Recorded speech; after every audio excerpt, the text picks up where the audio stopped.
유동근 씨는 참 멋진 배우입니다. 사극, 현대극, 멜로, 막장 드라마 등 어떠한 역할도 훌륭히 소화하는 대표적인 배우죠. 전인화는 장희빈이라는 역할이 너무 부담이 되어 유동근으로부터 연기 지도를 받았다고 합니다. 그렇게 연기 선생님과 제자로 만나 사랑에 빠졌다고 하네요.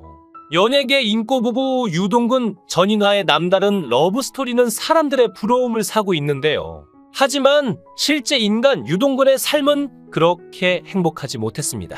그는 불의의 사고로 다시는 연기를 못할 거라는 생각에 해서는 안 될 극단적 선택까지 생각해봤고, 또한 아내가 걱정되어서 감독에게 항의하는 도중에 해서는 안 될 완력까지 사용한 결과 용의 눈물이 아니라 용의 주먹이라고 조롱받았던 그의 파란만장한 인생에 대해 말해보고자 합니다. 전인화는 1985년 KBS 드라마 초원에 뜨는 별로 데뷔를 했는데요. 데뷔 초부터 참하고 한정한 미모로 지고지순한 역할을 맡아 촉망받는 신인으로 떠올랐죠. 그녀는 연기를 시작한 지 2년도 안 되어 인연왕후라는 드라마에서 장희빈 역할을 맡게 됩니다. 당시 감독이 사극의 대가인 이병훈 감독님이셨는데요. 전인화는 데뷔한 지 얼마 안 된 신인인데 장희빈 같은 큰 역할은 자신이 없어서 못하겠다고 했죠. 그러자 이병훈 감독님이 하는 말이 어떻게 신인이 내 작품을 거절하느냐고 말했다고 하는데요.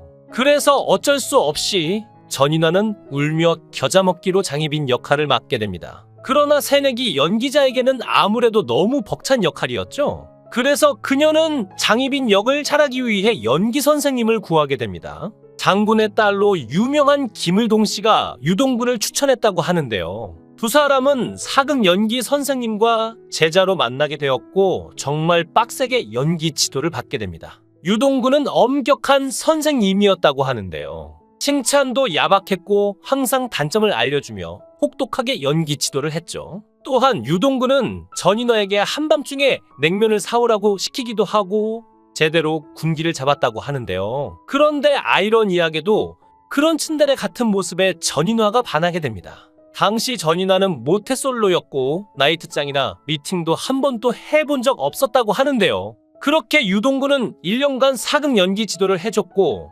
1년간의 시간을 함께 보낸 두 사람은 서로에게 호감을 느끼게 되었고 전인화는 항상 엄격하고 무뚝뚝한 유동근의 모습에 점점 사랑에 빠지게 되죠. 유동근의 혹독한 사극 연기 지도에 전인화의 연기력도 일취월장하게 되었고 결국 초반에는 연기를 못해서 욕을 먹다가 마지막에는 칭찬을 들었다고 하죠. 전인화는 당시 유동근이 방송 모니터까지 하면서 열정적으로 지도를 해준 것이 굉장히 고마웠다고 합니다. 그렇게 점점 사랑에 빠지게 된 두 사람. 그리고 드라마 종영 후 회식 자리에서 술이 취한 유동근이 전인화에게 키스를 하게 됩니다. 아직 정식으로 사귀기도 전에 입술을 뺏긴 그녀.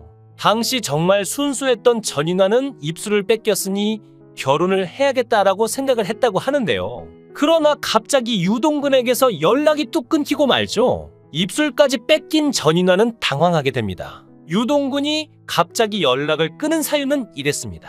사실 그는 당시 교통사고가 크게 났었고 후유증이 굉장히 심했다고 합니다. 차를 타고 가는데 음주운전 차량이 중앙선을 침범해 들어와서 유동근과 친구가 탄차를 들이받았죠. 그는 자신이 운전을 했고 친구는 조수석에 앉아 있었는데 핸들을 자신 쪽으로 꺾어서 크게 다쳤다고 털어놨습니다. 유동근은 1년 정도 재활치료를 진행했는데 20대인데 이가 다 부서져서 틀니를 꼈다고 하죠. 현재도 갈비뼈 2대가 없지만 교통사고 후유증 때문에 만날 수가 없었다고 하는데요. 유동근은 자신이 결혼할 수 없는 몸이라고 생각했는데 어머니도 넌 다른 생각 말고 나랑 살자고 했고 그래서 연락을 끊었다고 합니다. 그러나 아무것도 모르는 전인화는 갑자기 연락을 끊은 유동근의 집으로 찾아오게 되는데요.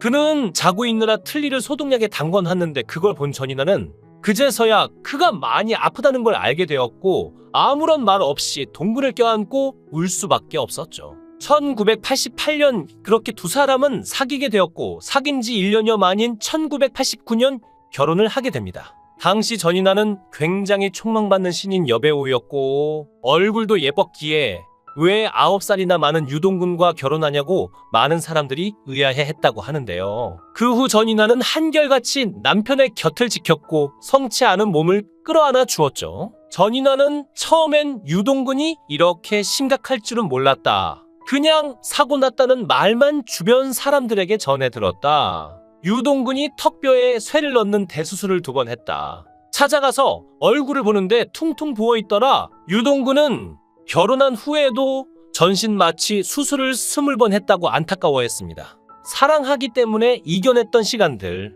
2분의 사랑이 너무 아름답네요.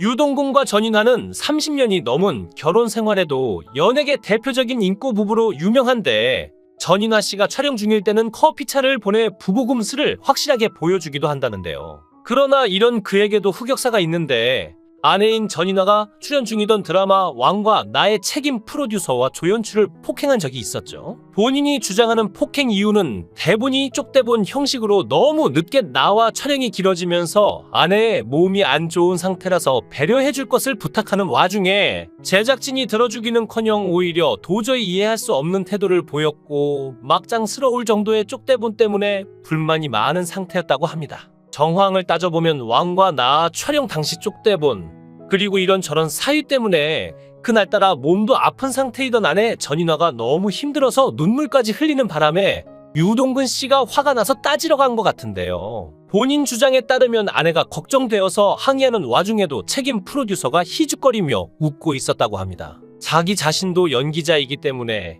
여기에 대해서 항의한 취지 자체는 충분히 이해가 가지만 완력을 사용한 건 아무래도 잘못이 맞다고 인정했죠. 설상가상으로 이 사건이 터진 후 이 드라마의 연출자인 고 김재형 PD도 건강상의 이유로 사극 제작에서 완전히 은퇴합니다.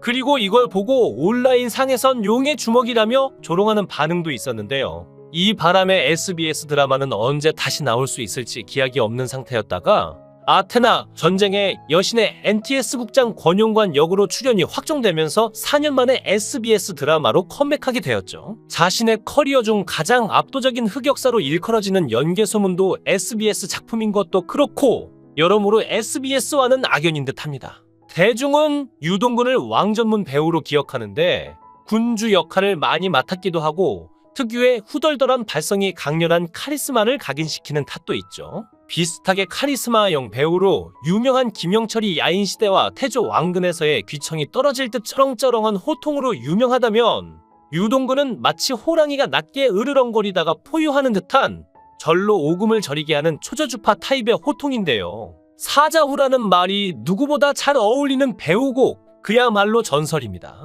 사극의 주요 배역에서도 카리스마가 있고 강력한 권력자 역을 많이 맡았는데 용의 눈물에서 연기한 태종은 그야말로 압권이었죠. 이때 보여준 연기는 대중에게 길이길이 남았으며 나중에 처음으로 연기 대상까지 받게 됩니다. 용의 눈물에서는 명장면이 많았지만 거기서도 용의 춤 부분을 최고로 치는데 이 장면은 유동근, 김무생, 최명길 모두가 폭발한 장면이어서 더 이상 설명이 필요 없었죠. 특히 용의 눈물에서 유동근이 맡은 태종은 한국 사극 역사상 최고의 연기이자 최고의 캐릭터로 꼽히는데요. 이때 유동근의 나이는 40대에 막 접어들었을 때였고 배우로서 전성기가 이제 막 시작되는 시점인 나이에 한국 사극 역사, 나아가 한국 연기 역사의 길이 남을 연기를 한 것이죠. 그러니 당연히 연기 대상을 받았고 2002년에 그에게 다시 연기 대상의 영광을 준 명성황후에서 흥선대원군 역할을 맡았을 때 최고의 장면은 대신들에게 경복궁 증축의 필요를 역설했던 장면인데요. 조용조용하게 매우 낮은 톤으로 영국 공사의 자금성 입성기를 들려주다가 조두순이 끼어들자 순간 걸어서 가겠네 라고 크게 호통을 치고 다시 조용한 톤으로 돌아가는데 면전이었으면 오줌이라도 찔끔질일 수준이었죠. 정도전에서도 정몽주와 논쟁 중 야 정몽주라고 내지르는 장면도 압권으로 네이버 추천 검색에 올라올 정도였는데 유동근이란 배우의 힘을 알 수 있는 명장면 중에 명장면이고 정몽주에게 내지르는 이 영상을 보면 그 특유의 성난 음색이 드러납니다. 유동근은 데뷔 초부터 왕 전문 배우였던 것은 아니었고 처음에는 비중 없는 포졸이나 자객으로 사극을 시작했다고 합니다. 스스로의 언급에 의하면 사극 분장을 한 자신의 모습을 보면 데뷔 초절문 시절에는 아직 왕의 얼굴이 아니었는데 이젠 본인이 보기에도 자신의 얼굴이 왕의 얼굴처럼 보인다고 합니다. 34년간의 결혼 생활에도 여전히 인꼬 부부의 모습을 보여주는 유동근과 전이나 두 사람의 모습이 너무나 아름다운데요. 앞으로도 지금처럼 좋은 모습만 보여주길 기대하며 오늘의 영상을 마치겠습니다. 영상을 끝까지 시청해 주시고 귀한 시간 내주셔서 대단히 감사합니다. 구독, 좋아요 꼭 부탁드립니다. 더 좋은 영상으로 보답하겠습니다. 거원행